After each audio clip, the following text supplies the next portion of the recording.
ሰላም ጤና ይስጥልኝ። ይህ የአማርኛ መጽሐፍት የዩቲዩብ የትረካ ቻናል ነው።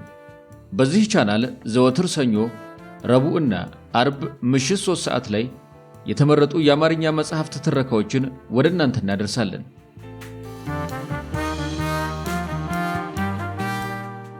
በዛሬው የትረካ ሰዓታችን ዝነኛው ኢኮኖሚስትና ስራ ፈጣሪ የሆነው ኤርሚያስ አመልጋ ሕይወቴን አመሰቃቅሎታል ስለሚለው የሳምሶን ማሞ ሴራና ሌሎች ያልተሰሙ የአሜሪካ ሕይወቱን የዳሰሰበትን የማይሰበረው ኤርሚያስ አመልጋ ከተሰኘው ባንተነህ ይግዛው ከተጻፈው የሕይወት ታሪክ ውስጥ ያገኘነውን አስገራሚ ታሪኮች ወደ እናንተ እናደርሳለን። ትረካውን ማድመጥ ሲጀምሩ ቪዲዮ ላይክ ማድረግዎን አይርሱ። ቻናላችንን ሰብስክራይብ ካላደረጉ ሰብስክራይብ በማድረግ የቻናላችን ቤተሰብ ይሁኑ። እስከ ትረካው ማብቂያ ድረስ አብራችሁን ቆዩ። ያቺ ጋዜጣ። አንድ ዕለት የአክሰስ ሪል ስቴት የሽያጭ ሰራተኛ የሆነ ባልደረባችን ከአዲስ አበባ ስልክ ደወለልኝ። እኔ ዋሽንግተን ሆኜ ካዘመመበት ላቃናው ደፋ ቀና እምልለት አክሰስ ሪል ስቴት አንድ ሰው አዲስ አበባ ላይ ሆኖ መቀመቅ ሊያወርድ ቆርጦ መነሳቱን ሰማው። ማን ነው? አውቀዋለሁ ስል ጠየቁት። ባልደረባዬ ላምነው የማልችለውን ነገር ነው የመለሰልኝ። የጠራልኝን ስም አውቀዋለሁ፣ ሰውየውን አውቀዋለሁ። ከረጅም ዓመታት በፊት አንድ ዕለት ከሴትየዋ ጋር ወደ ቢሮዬ መጥቶ የተዋወቀኝ ሰው ነው። እንዲህ ነበር ከሰውየው ጋር የተዋወቅነው። ሮያል ክራውን የማዕድን ውሃ ፋብሪካን በማቋቋምበት ወቅት ነበር።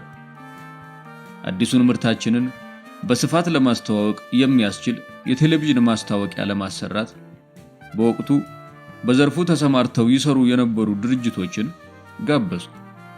ለሮያል ክራውን ሊሰሩ ያሰቡትን ማስታወቂያ አጠቃላይ አቀራረብና ይዘት በተመለከተ ማብራሪያ እንዲያቀርቡልኝ በጋበዝኳቸው መሰረት 5 የማስታወቂያ ድርጅቶች ሐሳቦቻቸውንና አቀራረባቸውን ይዘው በመምጣት አስገመገሙ።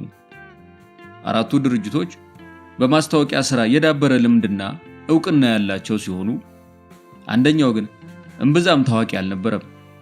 በሚገርም ሁኔታ ግን ከሁሉም ድርጅቶች በሐሳብም ሆነ በአቀራረቡ የሳበኝ ይኸው ታዋቂ ያልሆነው የማስታወቂያ ድርጅት ነበር።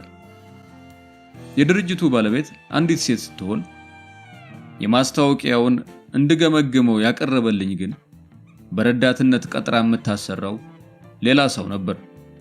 ግለሰቡ በሚገባ ተዘጋጅቶ ነበር የመጣው። ሮያል ክራውን የማዕድን ውሃዎች ንጉስ ምናምን እያለ ያዘጋጀውን ማስታወቂያ አሳምሮ ተረከልኝ። የቃላት ምርጫውን፣ አተራረኩን፣ የምስል ቅንብር ሐሳቡንና አጠቃላይ አቀራረቡን ወደድኩት። ወዲያውኑ ነበር ከድርጅቱ ጋር ለመስራት የወሰንኩት።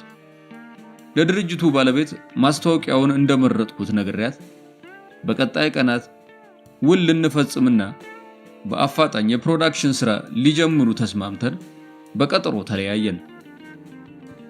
በሶስተኛው ቀን ከማስታወቂያ ሥራ ጋር በተያያዘ ሊያናግረኝ የሚፈልግ እንግዳ ከውጭ እንደሚጠብቀኝ ተነገረኝ። ከማስታወቂያ ድርጅቱ ባለቤት ጋር ቀጠሮ እንደነበረኝ በማስታወስ እንዲያስገቧት ፈቀዱ።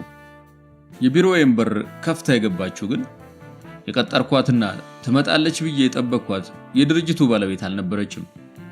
ከቀናት በፊት አብሯት መጥቶ ማስታወቂያውን ያስገመገመኝ ረዳቷ ብቻውን ተመልሶ መጥቶ ሰላምታ ሰጠኝ። ሰላምታ ተለዋውጠን ጥቂት ከተጨዋወትን በኋላ ከሴትየዋ ጋር አለመግባባት መፈጠሩንና አብሯት መስራቱን ማቆሙን ነገረኝ። የሮያል ክራውንን ማስታወቂያ ራሱን ችሎ በግሉ ለመስራት እንደሚፈልግም ገለጸልኝ። ስራውን እሱ እንደሰራው አውቃለሁ። ዋናው ነገር ስራው መሰራቱ ቢሆንም ችግር እንዳይፈጥር ጥንቃቄ ማድረግ እንዳለብኝ አውቃለሁ። ከቀናት በፊት ወደ ቢሮዬ መጥቶ ማስታወቂያውን ያነበበልኝ እሱ ቢሆንም ለማስታወቂያ ስራ እንዲወዳደር የጋበዝነውም ሆነ ለስራው የመረጥነው የሴትዮዋን ድርጅት ነው። ስለ ቀጣዩ ስራ የተነጋገርነውና ቀጠሮ የያዝነውም ከድርጅቱ ባለቤት ጋር ነው። እሷ በሌለችበትና በማታውቅበት ሁኔታ ከረዳቷ ጋር ተገናኝቶ አዲስ የሥራ ስምምነት መፈጸም አግባብ አይሆንም። ጉዳዩን ለሷ ማሳወቅና ፈቃደኝነቷን መጠየቅ እንዳለብኝ ተሰማኝ። ሰውየው ወደ ቢሮዬ እንደመጣና ማስታወቂያውን በግሉ ለመስራት እንደጠየቀኝ ስልክ ደውዬ ነገርኳት። ይሁን ግድ የለም ይቅናው፣ እሱ ይስራው በማለት ሳታመነታ ፈቃደኝነቷን ገለጸችልኝ። በዚህ መልኩ ሰውየው የሮያል ክራውንን ማስታወቂያ ሰርቶ አመጣልኝ። የብዙዎችን ትኩረት የሳበው ይህ ማስታወቂያ ምርታችን በአጭር ጊዜ ውስጥ ገበያውን እንዲቆጣጠር የራሱን አስተዋጽኦ ያደረገ ነበር። በሮያል ክራውን ማስታወቂያ የተዋወቅኩትን ይህን ሰው ከዚያ ጊዜ በኋላም ብዙ ስራዎችን አሰራሁት።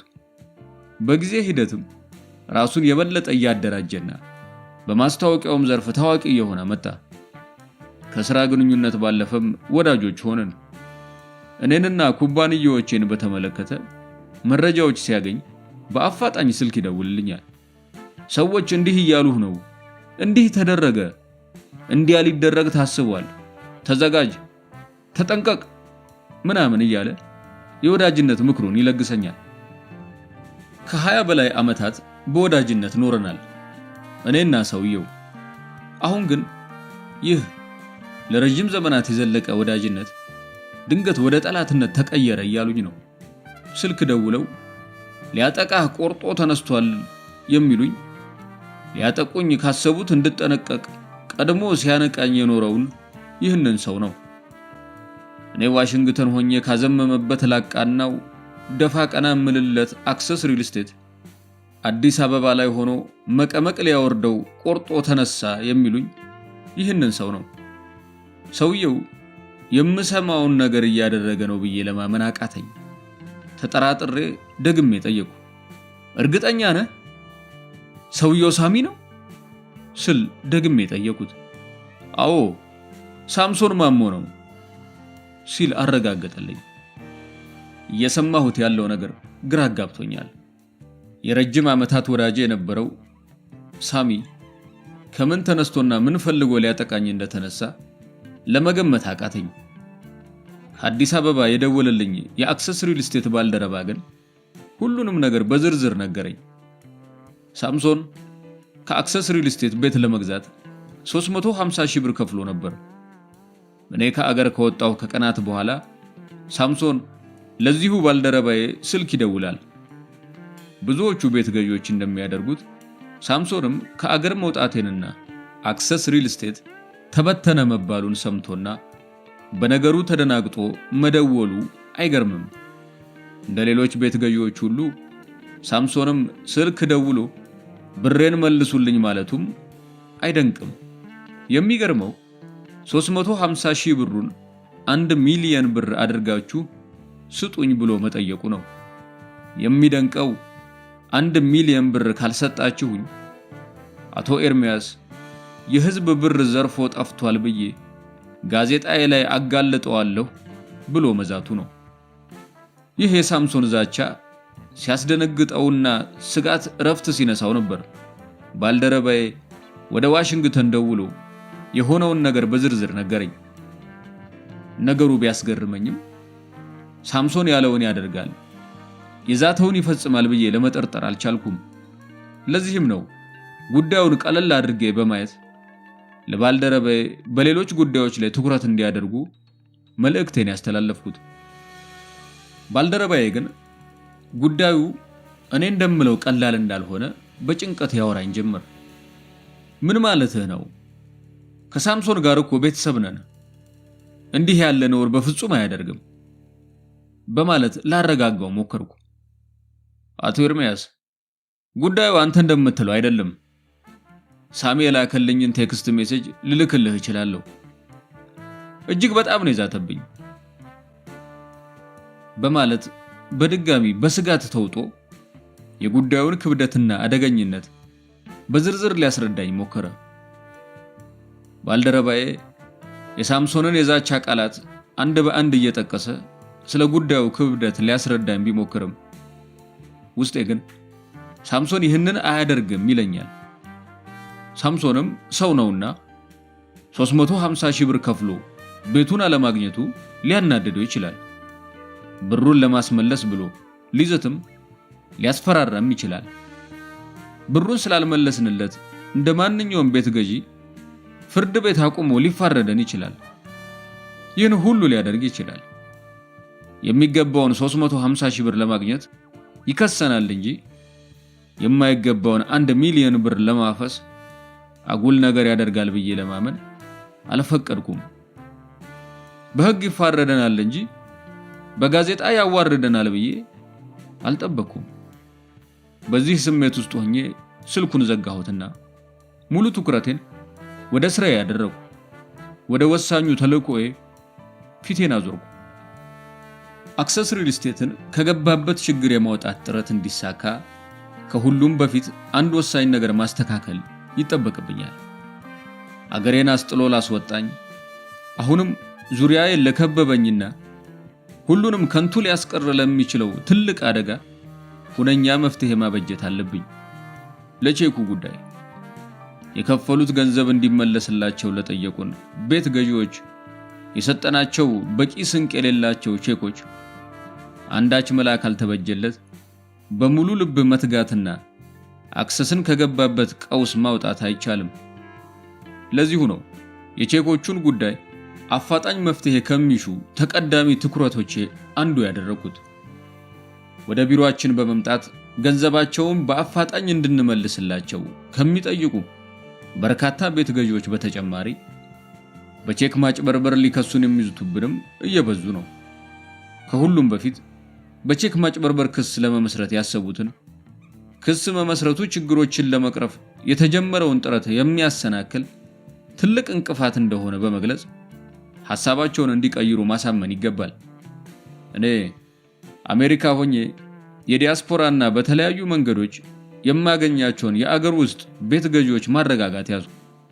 የአዲስ አበባ ባልደረቦቼም ቤት ገዢዎችን በተናጠልና በቡድን እየሰበሰቡ ኩባንያው ስለገጠሙት ችግሮችና ችግሮቹን ለመፍታት እየተደረጉ ስላሉት የተለያዩ ጥረቶች ማብራሪያ መስጠት ጀምረዋል። ለተወሰነ ጊዜ ተረጋግተው ከጠበቁ ቤታቸውን ወይም የከፈሉትን ገንዘብ እንደሚያገኙ በማስረዳት ቤት ገዢዎችን እያረጋጉ ለመሸኘትም የቻሉትን ሁሉ እያደረጉ ነው። እጅግ ፈታኝ ተልእኮ ነበር። የተለያየ አይነት ሰው በተለያየ ስሜት ውስጥ ሆኖ የተለያየ ጥያቄ ይዞ ይመጣል። በአክሰስ ተደጋጋሚ ይቅርታ የተሰላቸውና ከአንድም 2-3 ጊዜ እንዲታገስ ተጠይቆ ረጅም ጊዜ በትዕግስት ቢጠብቅም ቤቱንም ብሩንም ባለማግኘቱ የተበሳጨ ቤት ገዢ ይመጣል። በርካታ ቤት ገዢዎች ከአክሰስ ጋር የገቡትን ውል በማፍረስ ገንዘባቸው እያስመለሱ እንደሚገኙ ሰምቶ የደነገጠና ካዝናው ሊሟጠጥ ይችላል በሚል ስጋት የከፈለውን ገንዘብ ሊያስመልስ ሲገሰግስ የሚመጣውም ብዙ ነው። አክሰስ እየፈረሰ ነው የሚለው ወሬ ስጋት ውስጥ የከተተውና ተጭበርብር ያለው ብሎ በቁጣ እየነደደ የሚያፋጥጠውም ብዙ ነው። እንዲህና እንዲያ ባለ ስሜት ውስጥ ሆኖ ሲመጣ እኔን ከቢሮ በማጣቱ ስጋቱ ያየለበት የቤት ገዢ በተወሰኑ የሽያጭ ሰራተኞች ንግግር ማሳመንና አረጋግቶ መሸኘት እጅግ ፈታኝና ትዕግስትን የሚጠይቅ ሥራ ነበር። ያም ሆኖ ግን አክሰስ በገጠመው ጊዜያዊ የገንዘብ እጥረት ምክንያት የከፈሉትን ገንዘብ በአፋጣኝ ሊከፍላቸው እንደማይችል የተረዱና ችግሮች እስኪፈቱ በትዕግስት ለመጠበቅ የፈቀዱ የተወሰኑ የቤት ገዢዎችም ነበሩ። ነገን በተስፋ የሚማትሩ። ነገ ግን ለእነዚያኞቹም ለእኔም ለአክሰስ ሪል ስቴት ቤተሰቦችም ለሁላችንም ጥሩ ቀን አልሆነችም። ጉድ እንጂ ተስፋ ይዛ አልነጋችም። የጉድ ማለዳ የቅሌት ቅዳሜ ሆና ከተፋለች። ጉዳዩ በቀጥታ የሚመለከታቸው የአክሰስ ሪል ስቴት ቤት ገዢዎችና ባለአክሲዮኖች ብቻም ሳይሆን አገር ምድሩን በድንጋጤ ክው ያደረገ በግርምት አጀብ ያሰኘ ያልተጠበቀ ታላቅ ጉድ በጋዜጣ ላይ ይዛ ወጣች። ሳምሶን አደርገዋለሁ ያለውን አደረገው። 1 ሚሊዮን ብር እንድንሰጠው ያቀረበልን ጥያቄ ተቀባይነት ሲያጣ በግሉ በሚያሳትማት ኢትዮ ቻናል ጋዜጣ ታሪካችንን በማጉደፍ የግል ቂሙን ተወጣ። 1.4 ቢሊዮን ብር ዘርፌ ከአገር እንደወጣው በአደባባይ ስሜን ጠርቶ ለፈፈ። የታላቅ ቅሌትና ዘረፋ ዜና አድርጎ በጋዜጣው ላይ አወጣኝ። ቤት ልስራላችሁ ብዬ ጎትጉቼ ሺዎችን ያታለልኩት፣ ቢሊዮን ብሮችን ዘርፌ አገር ጥዬ የኮበለልኩት፣ በአገሪቱ የቢዝነስ ታሪክ ተፈጽሞም ተሰምቶም የማይታወቀውን ታላቅ ቅሌት የፈጸምኩት የኔ የዘራፊው ኤርሚያስ ጠቅለ አመልጋ ፎቶግራፍ የጋዜጣው የፊት ገጽ ላይ አሰጣኝ። በዚያች ክፉ ማለዳ አገር ምድሩን ያናወጠው ታላቅ ፍንዳታ ፈነዳ። በአመታት የገነባሁት መልካም ስምና ዝና ተንኮታክቶ ፈራረሰ በአንዲት ጋዜጣ ዜና።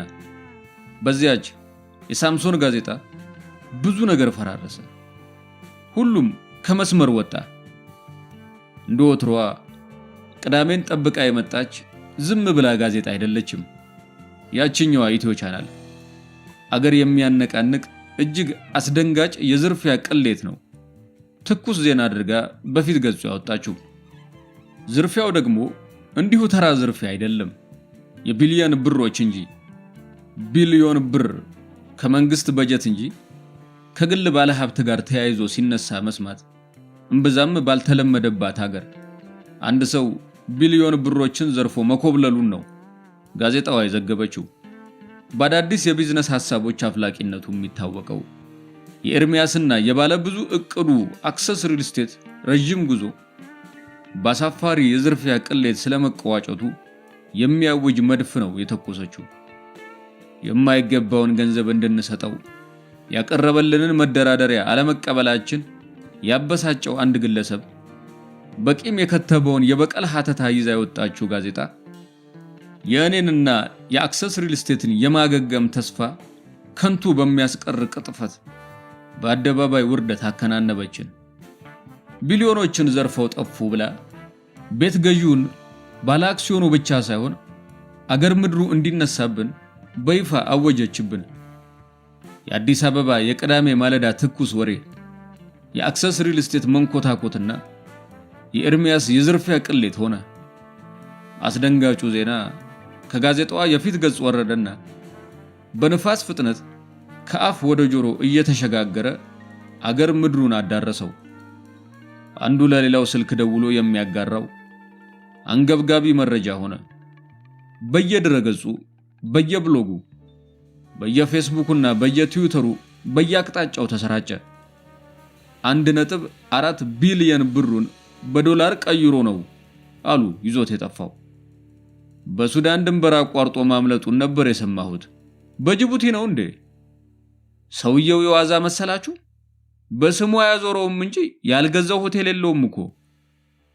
በቅርቡ የሚያውቀው ሰው ኤርሚያስ የግሉ መርከብ እንዳለው አጫውቶኛል። ኤርሚያስ እኮ ኢሉሚናቲ ነው። ሌላም ብዙ ነገር ተባለ። ብዙ ነገር ተወራ። ሰኞ ማለዳ ቤት እንግዛ ብለው የከፈሉትን ገንዘብ በኤርሚያስ መነጠቃቸውን ከቅዳሜ ጋዜጣ በአደባባይ ተረድተው በእንባ የተራጩ 1.4 ቢሊዮን የህዝብ ብር ይዞ በጠፋው በኤርሚያስ አመልጋ ድርጊት የተበሳጩ ባዶ እጃቸውን መቅረታቸው አንገብግቧቸው ከወዲያ ወዲህ የሚወራጩ ባጭበርባሪ ገንዘባቸውን ስለተበሉ በቁጣ የነደዱና በክህደት የቆሰሉ የታላቁ ዝርፊያ ሰለባዎች ከያሉበት ተጠራርተው ወደ ባምቢስ አቅጣጫ ፈሰሱ።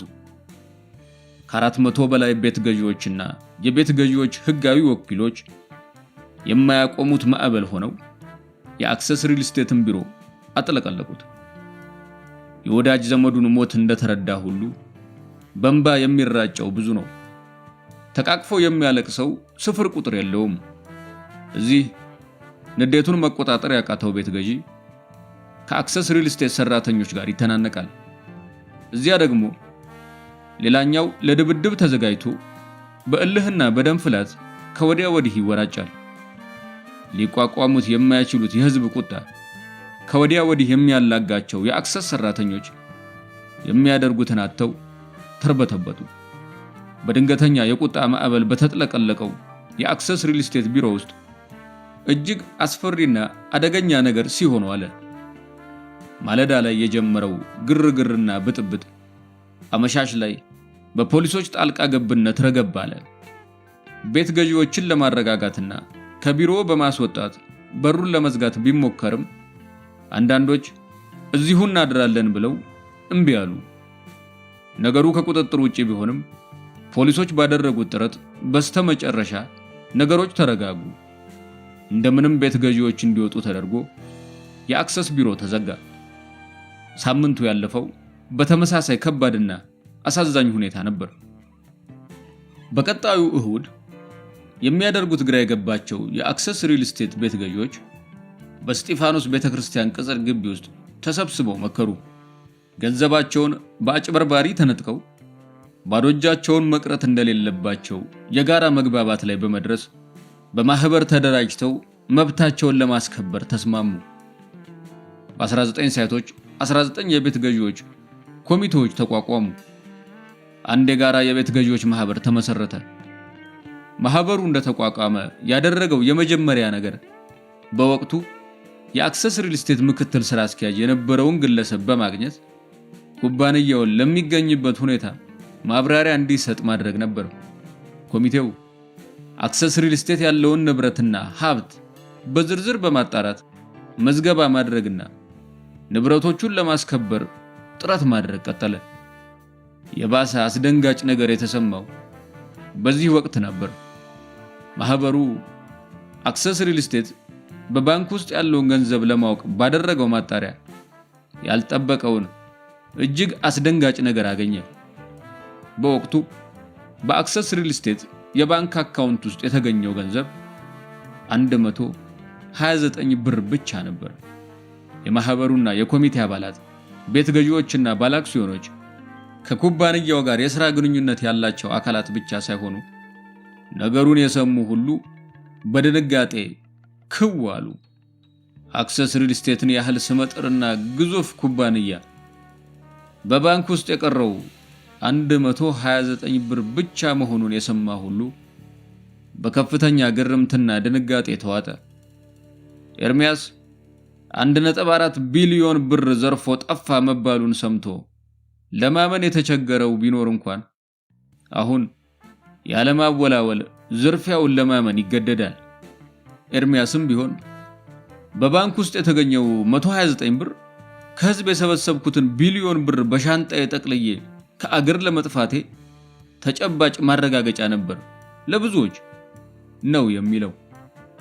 ምን ይሄ ብቻ! ማህበሩ የአክሰስ ሪል ስቴትን መሬቶች ዝርዝር ለመመዝገብ ሰነዶች ሲገላበጥ ሌላ ያላሰበው አስደንጋጭ ነገር አገኘ። በአዲስ አበባ የተለያዩ አካባቢዎች 42 ያህል መሬቶች እንዳሉት ይናገር በነበረው አክሰስ ሪል ስቴት ስም ተመዝግበው የተገኙት መሬቶች እጅግ ጥቂቶች ብቻ ሆነው ተገኙ። የአብዛኛዎቹ የአክሰስ መሬቶች የባለቤትነት ማረጋገጫዎችና ካርታዎች በሌሎች ባለሀብቶች ስም የተመዘገቡ ሆነው መገኘታቸው ከፍተኛ ድንጋጤን ፈጠረ። የማህበሩ አባላት ሰነዶችን አገላብጠው ያገኙት መረጃ ቢያስደነግጣቸው አይፈረድም። ምክንያቱም አክሰስ ሪል ስቴት መሬቶችን ያገኘባቸው 3 ዋና ዋና መንገዶች በተመለከተ የሚያውቁት ነገር የለም። ኤርሚያስ እንደሚለው አክሰስ መሬት ያገኘበት አንደኛው መንገድ መሬት በሊዝ ወስደው በአብሮ ማልማት አብረው ሊሰሩ ከተስማሙ ባለሀብቶች ሲሆን የመሬቶቹ የባለቤትነት ማረጋገጫና ካርታም በባለቤቶቹ ስም ተመዝግቦ የሚገኝ ነው። ሁለተኛው ደግሞ ከተለያዩ ድርጅቶች አክሲዮን በመግዛት በድርጅቶቹ ባለቤትነት ስር የነበሩ መሬቶች ባለቤት የመሆን አካሄድ ነበር። ይህ ብቻም አይደለም። ኩባንያው ገንዘብ ከፍሎ የገዛቸውና በውልና ማስረጃ የጸደቀ የግዢ ውል ያላቸው ነገር ግን በአክሰስ ሪል ስቴት ስም አዲስ ካርታ ገና ያልወጣላቸው መሬቶችም ነበሩት። ብዙ የአክሰስ ሪል ስቴት መሬቶች በስሙ የተመዘገቡ አለመሆናቸውም ከዚህ የመነጨ እንደሆነ የሚገልጸው ኤርሚያስ ይህ ማለት ግን መሬቶቹ የሉም ማለት አይደለም ይላል። ያም ሆኖ ግን መሬቶቹ በአክሰስ ሪል ስቴት ስም አለመሆናቸው የማህበሩን አባላት ብቻ ሳይሆን መላውን ቤት ገዢውን ባለአክሲዮኑን ክፉኛ ማስደንገጡ አልቀረም። ይህ ነገር የዝርፊያውን መፈጸም የሚያረጋግጥ ሌላ ተጨባጭ መረጃ ሆኖ ተወሰደ። ጉዳዩን የሰማ ሁሉ ጉድ አለ። ኤርሚያስም በአሜሪካ ሆኖ ችግሩን ለመፍታት የጀመረው ጥረት አጠናቅሮ እንደገፋበት ይናገራል። የአዲስ አበባ ቤት ገዢዎች እንዳደረጉት ሁሉ የዲያስፖራዎቹም በማህበር እንደራጅ ብለው ጠየቁ።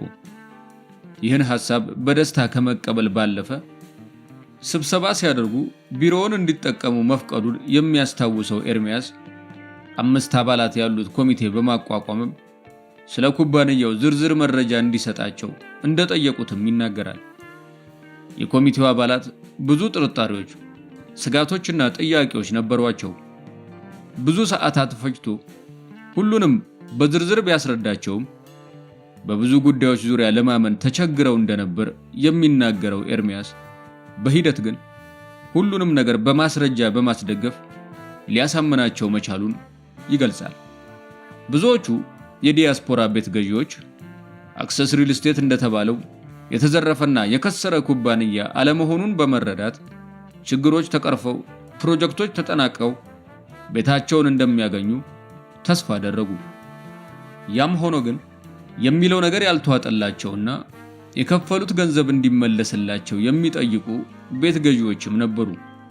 ኤርሚያስም ከሽያጭ ሰራተኞቹ ጋር በመተባበር መሰል ደንበኞችን ለማሳመንና ለማረጋጋት ጥረት ማድረጉን ቀጠለ። ይህን ተከትሎ ነው የተወሰኑ የቀድሞ የአክሰስ ሪል ስቴት ቦርድ አባላትን ያካተተ ጥምር ኮሚቴ በአዲስ አበባ የተቋቋመው። ጥምር ኮሚቴው አክሰስ ሪል ስቴት ተበትኖ እንዳይቀርና ንብረቶቹም በጥበቃ ስር እንዲቆዩ ማድረግ የሚቻልበትን ሁኔታ ለመፍጠር መንቀሳቀስ ጀመረ። የኩባንያው ቢሮ እንዳይዘጋ ለማድረግና የሰራተኞችን ደሞዝ ወጪ ለመሸፈንም ቤት ገዢዎችና ባለአክሲዮኖች በነፍስ ወከፍ 5000 ብር እንዲያዋጡ አደረገ። በቀጣይ ማድረግ በሚገባቸው ነገሮች ዙሪያም መምከር ጀመረ። በአዲስ አበባ የተቋቋመው ጥምር ኮሚቴ የአክሰስ ሪል ስቴትን አመራርነት ሲረከብ እኔ ሙሉ ለሙሉ ከጨዋታው ውጪ ተደረጉ። ኩባንያውን በተመለከቱ ወሳኝ ጉዳዮች ዙሪያ ለመምከርና ችግሮችን ለመፍታት የሚሰባሰቡት ኩባንያውንም ችግሮቹንም በቅጡ የማያውቁት የጥምር ኮሚቴው አባላት ሆኑ። አክሰስ ሪል ስቴት ከቀውስ ለመውጣት የሚያስችሉ ስትራቴጂክ አማራጮችን የማፍለቁን ኃላፊነት የተረከበው በቢዝነስና ኢንቨስትመንት ዘርፍ ምንም አይነት ዕውቀትም ሆነ ልምድ በሌላቸው ግለሰቦች የተሞላ ይህ ኮሚቴ ሆነ። ነባራዊ ሁኔታዎችን ያገናዘቡ አካሄዶችን የመቀየስና የኩባንያውን መጻኢ ዕድል የመወሰን ስልጣኑን የያዙት ስለ ኩባንያው ያለፈ ታሪክና የአሁን ሁኔታ በቂ መረጃና ግንዛቤ የሌላቸው ባይተዋሮች ሆኑ። በሺዎች የሚቆጠሩ ባለድርሻ አካላት ጉዳዩ የሆነው የአክሰስ ሪል ስቴት ህልውናና ቀጣይ ዕጣ ፈንታ ይህ ነው የሚባል የመፍትሄ አማራጭም ሆነ ትርጉም ያለው እቅድ የማመንጨት ብቃት በሌላቸው ጥቂት የኮሚቴ አባላት እንዲወሰን ተፈረደበት። አክሰስ ሪል ስቴትን ከኔ ወጥቶ በጥምር ኮሚቴው አባላት እጅ ላይ ወደቀ ይላል ኤርሚያስ በአክሰስ ሪል ስቴት ጉዳይ ውሳኔ መስጠት ስልጣኑን ስላጣበት ወቅት ሲናገር። የአክሰስ ሪል ስቴትን አመራርነት የተረከበው ጥምር ኮሚቴ ችግሩን ለመፍታት ጥረት ማድረጉን ቀጠለ። ያም ሆኖ ግን ኤርሚያስ እንደሚለው የኮሚቴው አባላት ኩባንያውን ከገባበት ችግር ለማውጣት ወይም የቤት ገዢዎችንና የባለ አክሲዮኖችን ጥያቄ ለመመለስ የሚያስችል መፍትሄ ለማመንጨት ይቅርና የአክሰስ ሪል ስቴትን ችግር በአግባቡ ለመረዳት እንኳን አልቻሉም። የኮሚቴው አባላት በተደጋጋሚ ይሰበሰባሉ፣ ሲነጋገሩ ይውላሉ። ይህ ነው የሚባል ውጤት ሳያገኙ ይበተናሉ። መፍትሄ ሊያመነጩ የተሰበሰቡት እነዚህ ሰዎች ሁሉም ነገር ከአቅማቸው በላይ ሲሆንባቸውና ችግሩን መፍታት ሲያቅታቸው በየአደባባዩ ስሜን በማጥፋትና በዝርፊያ በመወንጀል ወራትን ገፉ ይላል ኤርሚያስ።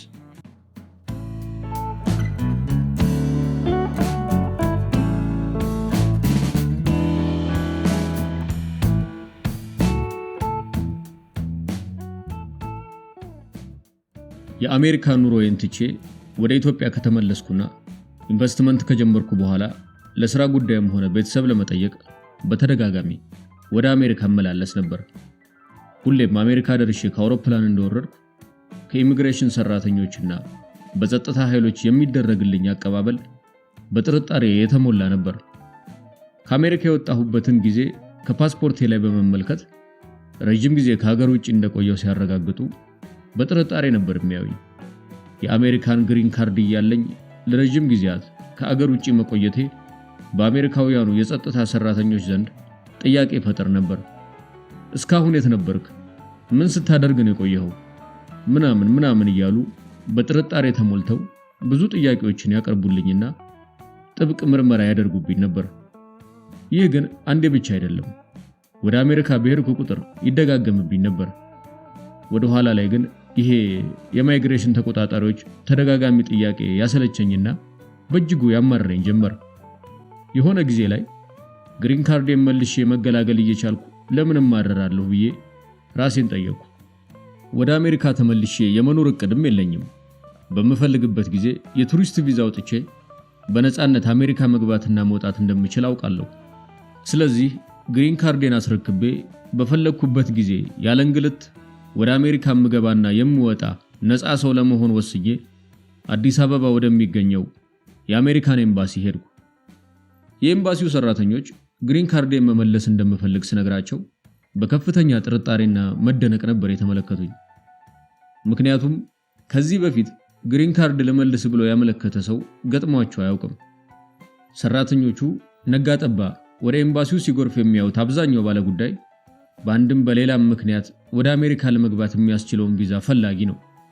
ለበርካታ ዓመታት በአሜሪካ የኖሩ ብዙ ኢትዮጵያውያን ሊያገኙት ያልቻሉትን የአሜሪካ የመኖሪያ ፈቃድ ለመመለስ መወሰኔን ስነግራቸው ለማመን የተቸገሩት ለዚህ ነበር። እርግጠኛ ነህ? ግሪን ካርድ መመለስ ትፈልጋለህ? በማለት በጥርጣሬ ጠየቁኝ። እርግጠኛ መሆኔን አረጋገጥኩላቸው። ቆይ ለምንድን ነው የምትመልሰው ሲሉኝ ምክንያቴን ነገርኳቸው። ልብ በል፣ ግሪን ካርድህን ካስረከብከን በኋላ መልሰ ማግኘት አትችልም። ይህንን ታውቃለህ?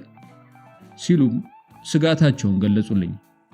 ግሪን ካርድ እንደማያስፈልገኝና ላስረክባቸው የመጣሁትም መልሼ ለማግኘት እንደማልችል እያወቅኩ መሆኑን ነገርኳቸው።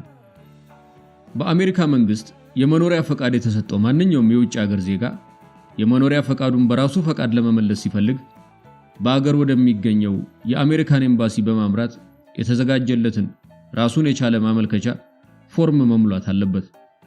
በኢትዮጵያ የአሜሪካ ኤምባሲም አሰራሩ በሚያዘው መሰረት መሰል ጥያቄ ይዞ ለሚመጣ አመልካች ይህንን የማመልከቻ ፎርም አዘጋጅቷል። የኤምባሲው ሰራተኞችም የመኖሪያ ፈቃዴን ለመመለስ መወሰኔን ካረጋገጡ በኋላ ይህንኑ ፎርም መሙላት እንዳለብኝ ነገሩኝ። እኔም የተጠየቅኩትን ለማድረግ ተሰናዳሁ። የሚገርመው ነገር ግን ለታሰበለት ዓላማ እንዲውል በኤምባሲው የተዘጋጀውና ለዓመታት ፈላጊ አጥቶ የሆነ ጉራንጉር ውስጥ ተጥሎ የኖረው ይህንን ፎርም ፈልገው ለማግኘት ሰራተኞቹ የደከሙት ድካም ነው። ኤምባሲው ግሪን ካርድ ለመመለስ የሚፈልግ አመልካች አጋጥሞት ስለማያውቅ ይህንን ፎርም ተጠቅሞበት አያውቅም ነበር። በስተመጨረሻ ግን እንደምንም ተፈልጎ ተገኘ። በገዛ ፈቃዴ እንደመለስኩት በፊርማዬ በማረጋገጥ ግሪን ካርድን ለአሜሪካ ኤምባሲ መለስኩ። የቅንጦት ኑሮ የምወድ ሰው አይደለሁም። ገንዘብ አለኝ ብዬ ቅንጦት ውስጥ አልገባም። ከኔ ያነሰ ገንዘብ ያላቸው ነገር ግን የ30,000 ብር የእጅ ሰዓት የሚያደርጉ ሰዎችን አውቃለሁ። እኔ ግን ርካሽ ዋጋ የሚያወጣ ተራ ሰዓት እንኳን የለኝም። የምጠቀምበት የሞባይል ቀፎም ማንኛውም ሰው ከሚይዘው የተለየ አይደለም። ገንዘብ አለኝ ብዬ መኪና አላማረጥም። ያገኘሁትን መኪና ነው የሚይዘው። ከዓመታት በፊት በ30,000 ብር የተገዛች አሮጌ ቶዮታ ነበር እስከ ቅርብ ጊዜ ድረስ ነዳ የነበረው። ዘመናዊ ቪላ ለመግዛት የሚሆን አቅም እያለኝ ለ4 ዓመታት በእናቴ ቤት አንዲት ጠባብ ክፍል ውስጥ ነው የኖርኩት። በኔ ኩባንያ ውስጥ ተቀጥረው የሚሰሩ ብዙ ሰራተኞች የራሳቸው የሆነ የግል ቪላ አላቸው። እኔ ግን አሁንም ድረስ በአንዲት የኪራይ ቤት ውስጥ ነው የምኖረው። መኝታ ቤቴ ከአንድ አልጋ ውጪ የሚያዝ አቅም ስለሌላት ልብሶቼን ሌላ ክፍል ውስጥ ነው የማስቀምጠው። ከኔ ያነሰ ገቢ ያለው ተራ ነጋዴ እንኳን ከኔ ቤት እጅግ ያማረ ቤት ውስጥ ነው የሚኖረው። አሜሪካ ያለው ታዋቂ ሚሊዮነሮች የሚኖሩበት እጅግ ዘመናዊ ሰፈር ውስጥ በሚገኝ 8000 ሜትር ካሬ ግቢ ያለው ዘመናዊ ቪላ ውስጥ ኖሬያለሁ። አሉ የተባሉ ሆቴሎችን፣ ሬስቶራንቶችና መዝናኛ ቦታዎችን አዳርሻለሁ። ቅንጦትን በሚገባ ቀምሼ አጣጥሜያለሁ። አሁን ግን ስሜት አይሰጠኝም። የቅንጦት መኪናና ቤት እኔን አይገልጹኝም። ቀለል ያለ ኑሮ ነው የሚመቸኝ። ገንዘብ ሲኖረኝ ከምንም ነገር በላይ ሰውን መርዳት ነው የሚያስደስተኝ። በዕለት ከዕለት እንቅስቃሴ ለግል ጉዳይ ብዙ ገንዘብ አላወጣም። የቅንጦት ኑሮ ስለማልወድ ይህን ያህል ብዙ ገንዘብ የሚያስወጣኝ ነገር የለም። እርግጥ ለሌሎች ሰዎች ብዙ ገንዘብ አወጣለሁ። የተቸገረ ሰው ገንዘብ ሲጠይቀኝ የቻልኩትን ያህል ለመስጠት አላመነታም። ገንዘቡ የግለሰቡን ችግር በተወሰነ ደረጃም ቢሆን ሊቀርፍለት እየቻለ በኔ ኪስ መቀመጡ ዋጋ የለውም ብዬ አስባለሁ። ያለመሰሰት ገንዘቤን ስሰጥ የሚያዩኝ አንዳንድ ሰዎች ኤርሚያስ ገንዘብ አባካኝ ነው ሲሉ ሰማቸዋለሁ። እኔ ግን መስጠትን እንደማባከን አይደለም የማየው። ስለሰጠው አይጎድልብኝም፣ ምናልባትም ይጨምርልኛል። በተለይ በእኛ ሀገር የሚነገሩ አብዛኛዎቹ አባባሎች ወይም ጥቅሶች ኔጋቲቭ የሆነ ይዘት አላቸው። ጨለምተኞችና ወደ ኋላ የሚጎትቱ ሆነው ነው የሚታዩኝ። ለቀና አመለካከት የማያነሳሱ ብዙ አባባሎች አሉ። ለምሳሌ ሲሾም ያልበላ ሲሻር ይቆጨዋል፣ ሰውን ማመን ቀብሮ ነው፣ እኔ ከሞትኩ ሰርዶ አይብቀል፣ ጎመን በጤና፣ የቆጡን አውረድ ብላ የብብቷን ጣለች፣ ካልጠገቡ አይዘሉ፣ ካልዘለሉ አይሰበሩ እና ሌሎችም ለቀና አመለካከትና ለጥረት ቦታ የማይሰጡ ብዙ ተመሳሳይ አባባሎች አሉ። በቀና አመለካከት ፖዚቲቭ ቲንኪንግ ካልታጀበ ደግሞ ምንም ነገር ስኬታማ ሊሆን አይችልም። ቀና አመለካከት ያላደበረ ሰው ፈታኝ አጋጣሚዎችን ለመጋፈጥና ወደ ስኬት ለመድረስ አይቻለውም። ነገሮችን በጥርጣሬና በፍራቻ በመመልከት ወደ ኋላ ያፈገፍጋል። የቀና አመለካከት ባለቤት ያልሆኑና መሰል ጎታች አባባሎችን የሚያቀነቅኑ ብዙ ተጠራጣሪና ፈሪ ሰዎች ያሉባት ሀገር ናት ኢትዮጵያ። ባይሳካስ እያሉ በጥርጣሬ ስሜት ራሳቸውን ከፈተና የሚያርቁና አዲስ ነገር ለመሞከር የማይደፍሩ ሰዎች እንደዚህ አይነቶቹን አባባሎች ይወዷቸዋል። ስለነዚህ አይነቶቹ አባባሎች ከምናገር ይልቅ የምወደውን አባባል ወይም ጥቅስ ልናገር። 1000 ዓመት እንዳይጥ ከመኖር ይልቅ አንድ ቀን እንዳንበሳ ኖሮ መሞት ይሻላል የሚል ጥቅስ ወይም አባባል የኔን የህይወት መርህ ጥሩ አድርጎ ይገልጸዋል። ቴምፐስት ኢን ኤ ቲፖት የምትለዋን የእንግሊዞች አባባልም ወዳታለሁ። እንደ ትልቅ ችግር ወይም አደጋ የምንቆጥራቸው ብዙ ነገሮች በእርጋታ ስናያቸው የሻይ ጀበና ማዕበል ያህል የቀለሉ ተራ ነገሮች እንደሚሆኑ መረዳት ይገባናል። በመጽሐፉ መግቢያ ላይ የሰፈረው ጥቅስ ግን ከሁሉም በላይ የምወደውና ዋነኛ የህይወቴ መርህ ነው። ከስራ ውጪ በመሆንባቸው አጋጣሚዎች ራሴን በተለያዩ ነገሮች አዝናናለሁ።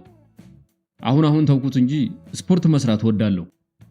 አነሰም በዛም የተወሰነ ያህል ስፖርት ሳልሰራ የምውልባቸው ቀናት ጥቂት ብቻ ነበሩ።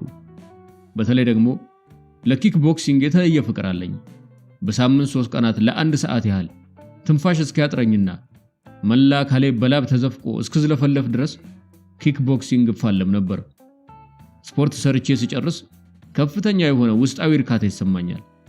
ስፖርት ለኔ ትልቅ መድኃኒት ነው። ስፖርት ስሰራ ራሴን እያደስኩ እንደሆነ ነው የማምነው። በተረፈ ባገኘሁት አጋጣሚ ሁሉ መጽሔቶችን፣ ጋዜጦችን፣ የምርምር ጽሑፎችና የተለያዩ መጽሐፍትን ማንበብ እወዳለሁ። ትምህርት ሰጪ የሆኑ ሳይንሳዊ፣ የፍልስፍና፣ በማህበራዊ ጉዳዮች ዙሪያ የሚያጠነጥኑ የቢዝነስና የመሳሰሉ የተለያዩ መጽሐፍትን አነባለሁ። ልቦለድ ግን አልወድም። አመጋገቤ በጥንቃቄ ነው። ቬጂቴሪያን ነኝ። ምግብ የምበላው በቀን አንዴ ቢሆንም ምግቡ ግን በደንብ የተሟላና ቁርስና እራትን የሚያካክስ ይዘት ያለው መሆን አለበት። ምግብ ስለሆነ ብቻ ያገኘሁትን ነገር አልበላም። በውስጡ ያለውን የንጥረ ነገር ቅንብር ወይም የፕሮቲን፣ የቅባት፣ የካርቦሃይድሬት ወዘተ ይዘቱን ገምግሜ ነው ምግቤን የምመርጠው። ሰውነቴ በቀን ውስጥ የሚያስፈልገውን ያህል ንጥረ ነገር የያዘ ምግብ እየመረጥኩ ሳይንሳዊ በሆነ መንገድ ነው የምመገበው። ውሃ ግን በብዛት እጠጣለሁ። የአልኮል መጠጥ ላይ የለሁበትም። ይህ ማለት ግን ፍጹም የሆነ የአልኮል ጥላቻ አለኝ ማለት አይደለም። በአጋጣሚ ቀይ ወይን ወይም ሌላ ነገር ልጠጣ እችላለሁ። ያም ሆኖ ግን አንድ ሁለት እንደጠጣው ሞቅ ስለሚለኝ ከዚህ አላልፍም። በማህበራዊ ህይወት ውስጥም ብዙም ተሳትፎ የለኝም። በጣም ቅርብ የሆነ ቤተሰብ ጉዳይ ካልሆነ በቀር ለቅሶ፣ ሰርግ፣ ልደት ምናምን በሚባል ነገር ላይ አልገኝም። ከልጅነቴ ጀምሮ በእንደዚህ አይነት ነገሮች ውስጥ የመሳተፍ ልምድ የለኝም። ብዙም ስሜት አይሰጠኝም። እርግጥ ይህ ነገር በሌሎችም ላይ ቅያሜ ሊፈጥር ይችላል። በተቻለኝ መጠን ግን ግለሰቦች ስሜቴን እንዲረዱኝ ለማድረግ እሞክራለሁ።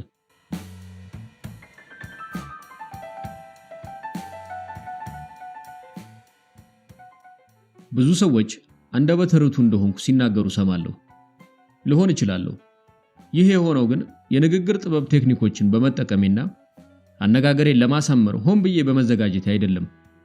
ምን ብዬና እንዴት አድርጌ መናገር እንዳለብኝ የምጨነቅና ስለምናገረው ነገርም ሆነ ስላነጋገሬ ቀደም ብዬ የምዘጋጅ ሰው አይደለሁም።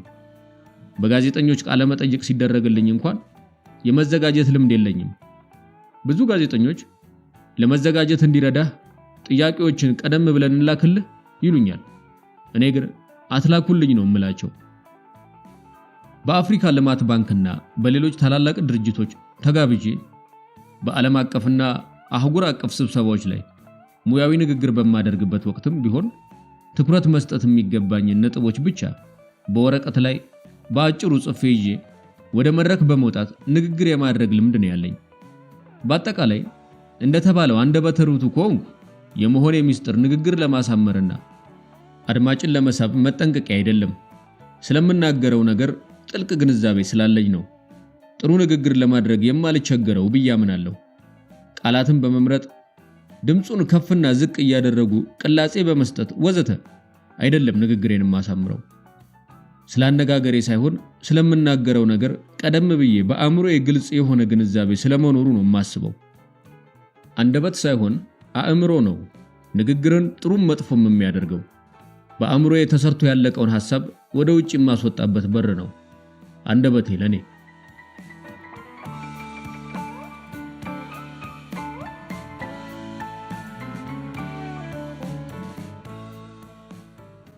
ብዙ ሰዎች የኔ ጀግና እከሌ ነው፣ አርአያ የሆነኝ እከሌ ነው ሲሉ ሰማለሁ። እውነቱን ለመናገር እኔ ጀግና የምለው ሰው የለኝም። እርግጥ በአገራችንም ሆነ በዓለም አቀፍ ደረጃ በየተሰማሩበት መስክ ትልቅ ሥራ በመስራታቸው የሚደነቁ ብዙ ሰዎች እንዳሉ አውቃለሁ። እነሱንም ቢሆን ግን አደንቃቸዋለሁ እንጂ አርአያዬ አላደርጋቸውም። ሁሉም በየራሳቸው የተወሰነ ሙያ ጥሩ ነገር ቢሰሩም በሌላው ነገር ግን ብዙ ሊጎድላቸው ይችላል።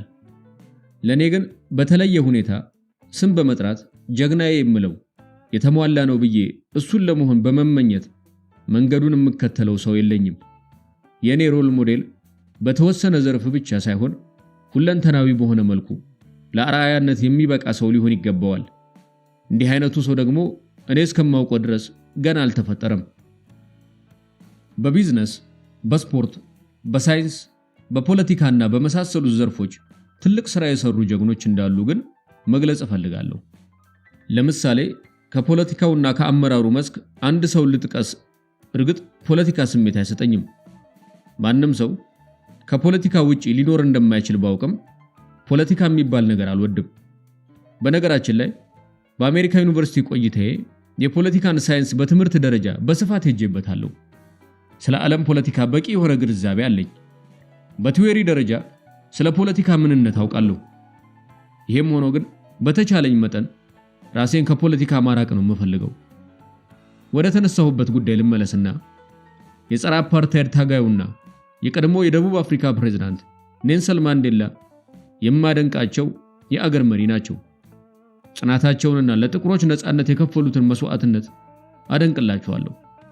ማንዴላ ጠላቶቻቸው ላይ ቂም ይዘው አገር አላጠፉም። ስልጣን ከያዙ በኋላም ነፃ ስላወጣሁ እድሜ ልኬን ልግዛህ አላሉም። ከሳቸው ውጪ በተለየ ሁኔታ የማደንቀው አፍሪካዊም ሆነ የሌላ አገር መሪ ወይም ፖለቲከኛ የለም።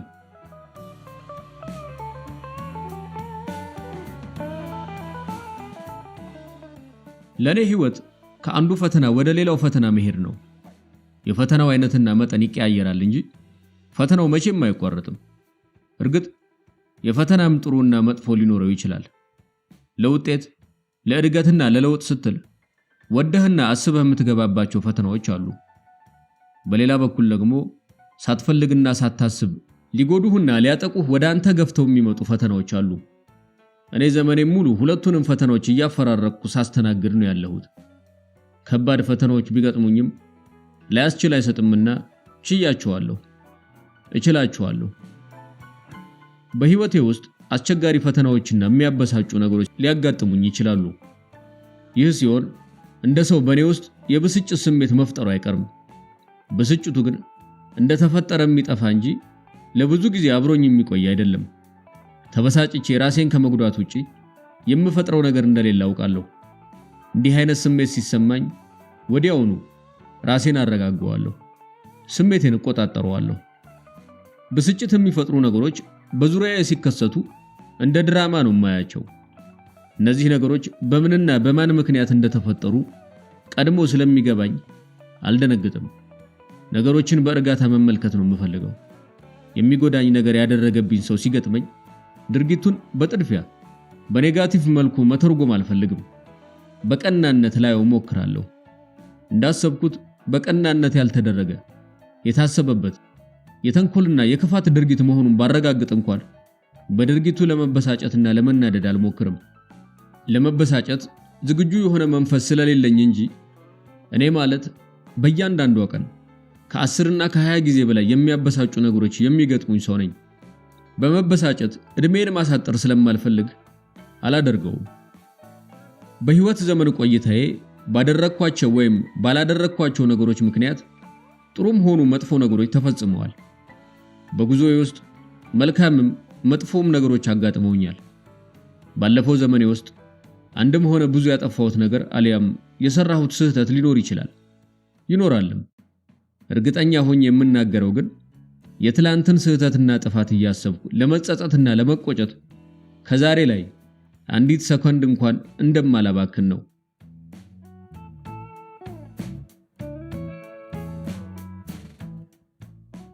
ካልታገለኝና ካልፈተነኝ ልክ አይደለም። በሌሎች አይን ሲታይ ባለ ሁለት መልክ ነው ሰውየው። በተለያዩ ሰዎች ልቦና ውስጥ ፍጹም ለየቅል ምስል አለው። ኤርሚያስ አመልጋ የሚለው ስም እንዲህ ነው ሰውየው። በዚህ ውዳሴና አድናቆት ሲጎርፍለት፣ በዚያ ወቀሳና ትችት ይዘንብበታል። ለአንዱ ፈርቀዳጅ ባለሀብት፣ ስኬታማ የቢዝነስ ሰው፣ የአዳዲስ የቢዝነስ ሐሳቦች አፍላቂ፣ እሳት የላሰ ኢኮኖሚስት የሆነው ኤርሚያስ አመልጋ ለሌላው ደግሞ ብዙዎችን ለኪሳራ ዳርጓል። በተለይ ከአክሰስ ሪል ስቴት ጋር በተያያዘ በሚል የወቀሳ ማዕት የሚዘንብበትና የሚወገዝ ሰው ነው። የኢኮኖሚክስ ዕውቀቱንና አዳዲስ የቢዝነስ ሐሳቦችን የማፍለቅ ክህሎቱን በማድነቅ ምስክርነታቸውን የሚሰጡለት በርካቶች የመሆናቸውን ያህል ከአቅሙና ከሚችለው በላይ ነገር ለመስራት የሚታትር እጅግ ሩቅ አላሚ ኦቨር አምቢሺየስ በመሆኑ ስራዎቹን ከግብ ለማድረስ ሲቸገር አይተናል በሚል የሚተቹትም አሉ። ስራዎቹን ከግብ ለማድረስ ሲቸገር ማየታቸውን የማይክዱ ሌሎቹ በበኩላቸው በምክንያትነት የሚጠቅሱት ኦቨር አምቢሺየስ ሳይሆን ኦቨር ኳሊፋይድ መሆኑን ነው። እነሱ እንደሚሉት ሰውየው ደጋግሞ ተደናቅፎ ደጋግሞ የወደቀው ከአገሪቱ ቢዝነስና ኢኮኖሚ ቀድሞ የተራመደና ከሚገባው በላይ ብቃት የተላበሰ በመሆኑ ነው። ኤርሚያስ ማንም አስቦት ከማያውቀው ተራ የሚመስል ነገር ውስጥ ትልቅ ሀብት ፈልቅቆ የማውጣት ብቃት፣ ብዙዎች ልብ ከማይሉት ጥግ አጀብ የሚያሰኝ የቢዝነስ ሐሳብ የማፍለቅ ወደር የለሽ ብቃት እንደተላበሰ የሚናገሩ በርካቶች ቢሆኑም አንዳንዶች ግን እሱ ጎበዝ የቢዝነስ ሐሳብ አፍላቂ እንጂ ጎበዝ የቢዝነስ መሪ አይደለም በማለት በአስተዳደር ላይ ክፍተት እንዳለበት ይጠቁማሉ። አዳዲስ ቢዝነሶችን በመፍጠር ባልተሄደበት መንገድ ለመሄድ የማያመነታው ደፋር መሆኑን የሚናገሩለት ብዙ አድናቂዎች ያሉት ሰውየው ከመጠን ያለፈ አደጋን የማስተናገድ ፈቃደኝነቱና ፈተና አነፍናፊነቱ አሳሩን የሚያሳየው መከራ ወዳድ ነው ብለው የሚተቹትም በርካቶች ናቸው። እነዚህኞቹ በአብነት ከሚጠቅሱት ጉዳይ መካከል አንዱ የአክሰስ ሪል ስቴት ቀውስ ነው። ከዚህ በፊት በአገሪቱ ተሞክሮ በማያውቀው የስቲል ስትራክቸር ቴክኖሎጂ ቤቶችን ለመገንባት መወሰኑ አስተማማኝ የግንባታ ግብአቶች አቅርቦትና የተመቻቸ የግንባታ ምህዳር በሌለበት ሁኔታ ቤቶቹን ቃል በገባው መሰረት በጊዜው ሰርቶ ካላጠናቀቀ ለቤት ሰሪዎች በየወሩ ቅጣት ለመክፈል መስማማቱ ኩባንያውን ለቀውስ ከዳረጉት የኤርሚያስ ድፍረቶች መካከል ይገኙበታል ባይ ናቸው እነዚህኞቹ። የአገሪቱን ተጨባጭ ሁኔታ ባላገናዘበ መልኩ ባልተገባ ድፍረት ራሱን ወደ አደጋ መጎተቱን ከመደበኛው አሰራርና አካሄድ አፈንግጦ ባልተሞከረ መንገድ እየተጓዘ በራሱ ላይ ችግር መጥራቱን እንደ ጀብደኛ ገጸ ባህሪ ዝም ካለና በእርጋታ ከሚፈሰው ጉዞ ይልቅ ትግል ወዳጅነቱን ፈተና ነፍናፊነቱን እንደማይወዱለት ነው እነዚህኞቹ የሚናገሩት። ችግሩ ግን እነሱ የማይወዱለትን ፈተና እሱ ይወደዋል። ዝም ያለ ነገር አልወድም። እንኳንስ ቢዝነስና ኢንቨስትመንት ቀለም ራሱ ፈዘዝ ወይም ለስለስ ሲል አልወድም። ደማቅ ቀለም ነው ምርጫዬ። ከደማቅም የመጨረሻው ደማቅ። በተለየ ሁኔታ የምወዳቸው ቀለማት ደማቅ ቀይና ደማቅ ጥቁር ናቸው። የአክሰስ ካፒታል፣ የአክሰስ ሪል ስቴትና የዘመን ባንክ መለያ ቀለም ቀይ ነው። ቢዝነስና ኢንቨስትመንትም ለስላሳ ወይም የተለመደ አይነት ሲሆንብኝ ደስ አይለኝም። ስራው ካልታገለኝና ካልፈተነኝ ልክ አይደለም ብዬ ነው የማስበው ይላል ሰውየው።